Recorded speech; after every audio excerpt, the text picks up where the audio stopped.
Hi guys, welcome back to another video and welcome to another tutorial. Today is going to be all about shooting. Shooting with power and accuracy is the most effective way to beat the goalkeeper. So I'm going to show you some tips today. Obviously you can always adapt your own style to it, but I'm going to show you some basic technique points that are going to improve your shooting technique dramatically. So let's get right into it.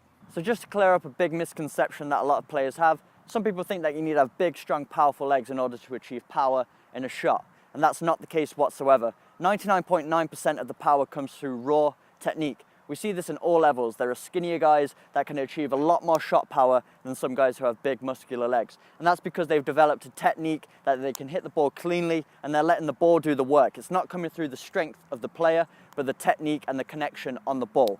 So let's just clear that up. You don't need to have the biggest legs in the world. You just got to be out on the pitch developing your technique each and every day. And that's how you're going to achieve better shot power. So the first step in any shooting technique is the run-up.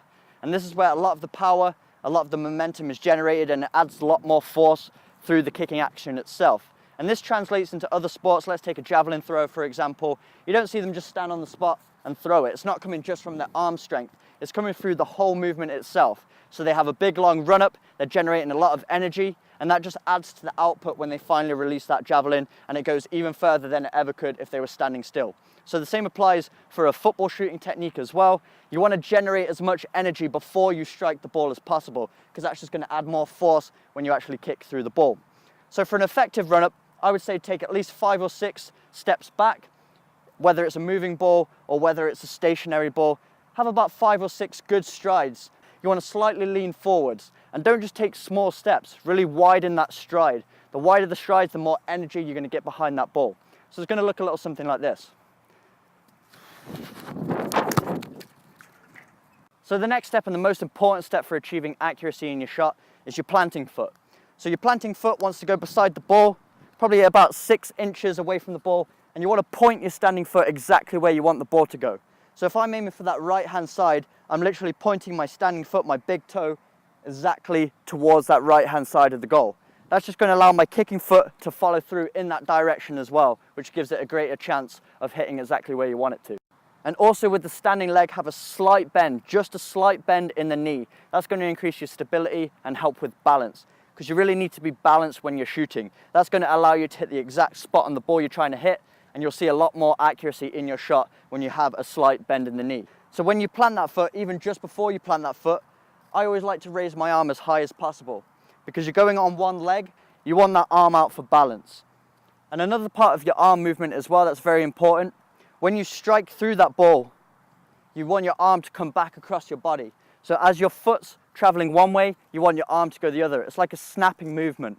This is going to create even more power and even more energy through your shot. Now we're going to talk about the part of the ball we want to be hitting. And this is something I used to do when I was a lot younger.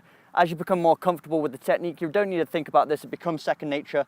But when I was first starting out and I really wanted to achieve that accuracy in my shots, I really thought about it this way. So let's say I'm aiming for that right-hand side. A good way to find the part of the ball you want to be hitting is to draw sort of an imaginary line from where you want to hit the ball through the ball. So if I'm aiming for that right-hand side, I draw an imaginary line, comes through the ball. So I know I want to be hitting it around here. So you want to hit through the center of the ball. If you hit too low on the ball, it's just going to sky over the bar. If you hit too much on the right-hand side, it's just going to spin. You can hit just below the center to achieve a little bit of backspin. That's going to help the ball rise into the top corner. It's going to be very difficult for the goalkeeper to save. And if you find a ball that has a logo on it, if you want to help yourself by actually putting the logo where you want the ball to be hit, that's just going to help you when you're starting out. Obviously, when the ball's moving, you're not going to have that. But for you out there who are just starting to learn the shooting technique, I would really recommend this. This is something that really helped me when I first started out. So the next step is where on the foot you want to be striking the ball with. And I usually find that most players have the most success when they strike with this area right here. Some people call it the instep, others call it the sweet spot, because you get a sweet strike on the ball. Call it what you want, but you can feel with your hand, the front of the foot is a lot softer, and as you work your way up, the bones become a lot more dense. So when you strike the ball with a more dense bone, it's going to have a greater impact on the ball, and you find yourself getting a cleaner strike. So everybody's going to have a slightly different sweet spot on their foot, but it's going to be generally around this area. So you need to play around with it and figure out what gives you the best success. But for me, it's about halfway down the foot and just beside the laces. That's the hardest part of my foot, so when I strike it with this area here, I usually find I get a lot cleaner strike. So to achieve this, you need to expose this area. And the way to do that is to flex your foot out like this. So you want to flex it out and lock that ankle. Locking the ankle just means flexing the ankle muscles to keep it rigid, so that if someone tried to pull your toes up, they would have a hard time doing it. So you want to flex it out to the side and keep it very firm, very stiff. You don't want a floppy foot when you're striking it. It's not going to come off clean. You're probably going to add extra spin onto it. It's not going to achieve the results you want. So lock that ankle and strike through with the sweet spot.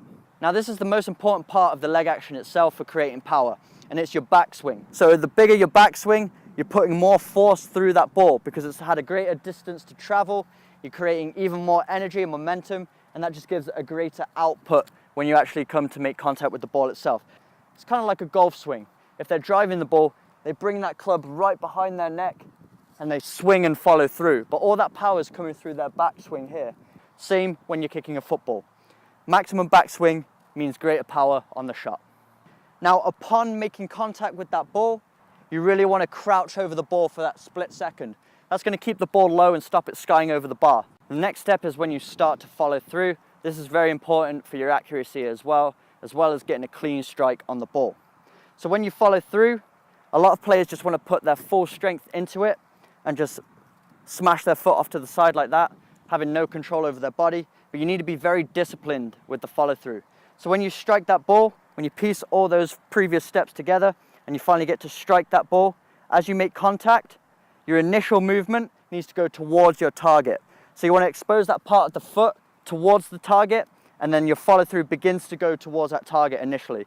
And then when the ball's left your foot, that's when you can bring your foot across the body.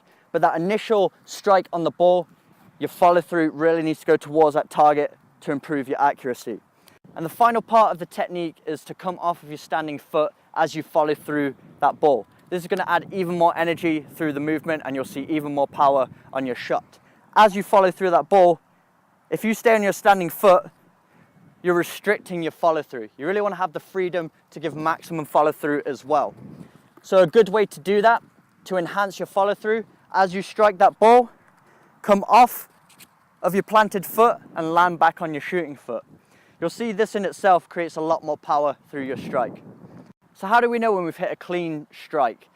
What it looks like is when you hit that ball, it travels through the air in such a way that it looks like it could travel for miles, and the only thing that stops it is it hitting the back of the net. You really don't want these floaty shots where it goes up in the air and just kind of backspins like a long pass and eventually lands floating into the goal. You really want to hit it cleanly so that it's thumping the back of the net.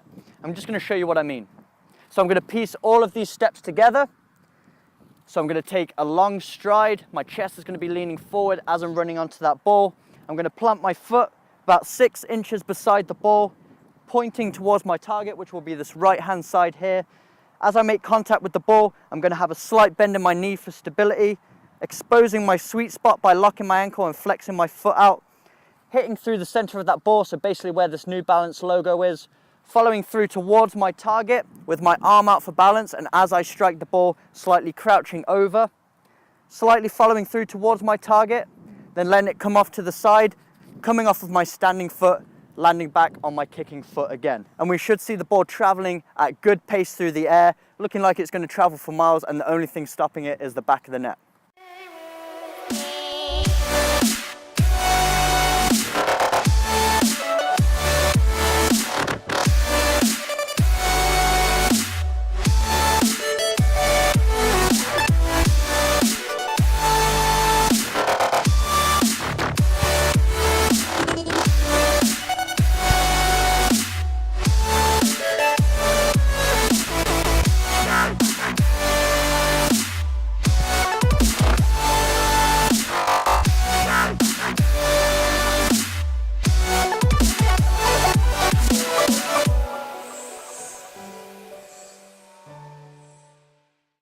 So that's the end of the tutorial. I really hope you enjoyed it, but more importantly, I hope you learned something new today. These are just the key steps, but you need to adapt your own style to it as well and find a shooting technique that works best for yourself. Remember, the most important point for successful shooting is going out there and repeating it each and every day until it becomes second nature. But that's the end of the video. If you enjoyed it, make sure you smash that like button, hit that subscribe button for weekly training videos, and I will see you guys in the next video.